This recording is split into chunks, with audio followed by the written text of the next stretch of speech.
ঢাকা শহর যেখানে বাসে ওঠা মানেই যুদ্ধ, নামা মানেই কি, দশকের পর দশক ধরে একটার পর একটা উদ্যোগ, একটার পর একটা পরিকল্পনা, রুট রেশনালাইজেশন, গোলাপি বাস, কাউন্টার পদ্ধতি, টিকেটিং সবই শেষ পর্যন্ত নাম লিখিয়েছে ব্যর্থতার খাতায়। গণপরিবহন খাতে শৃঙ্খলা ফেরাতে সরকারি বেসরকারি সংস্থা, সিটি কর্পোরেশন, মালিক সমিতি সবাই বৈঠক করে পরিকল্পনা নেয়, কিন্তু মাঠে পাল্টায় না কিছুই। কারণ একটাই, সমন্বয়ের অভাব ও কাঠামোগত দুর্বলতা।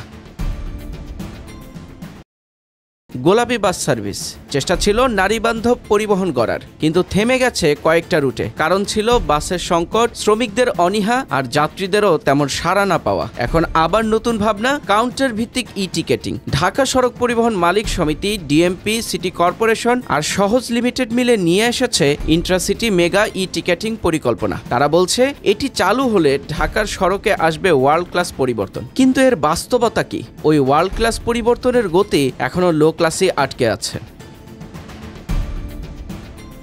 সহজ লিমিটেড ইতিমধ্যেই 12 দফা প্রস্তাব পাঠিয়েছে ডিএমপি ট্রাফিক বিভাগে, তবে এখনো কোনো নির্দেশনা পায়নি তারা। যেখানে কাঠামো, জনবল আর টার্মিনাল সুবিধা না থাকলে টিকেটিং বাস্তবায়ন করা কেবল কাগজেই সম্ভব। পরিবহন বিশেষজ্ঞরা বলছেন, এক রুটে একাধিক কোম্পানি থাকলে শৃঙ্খলা সম্ভব নয়। কেউ ইনভেস্ট করবে না, কারণ প্রতিযোগিতায় টিকবে না। তাদের মতে কোম্পানি ভিত্তিক সিস্টেমই হতে পারে একমাত্র সমাধান।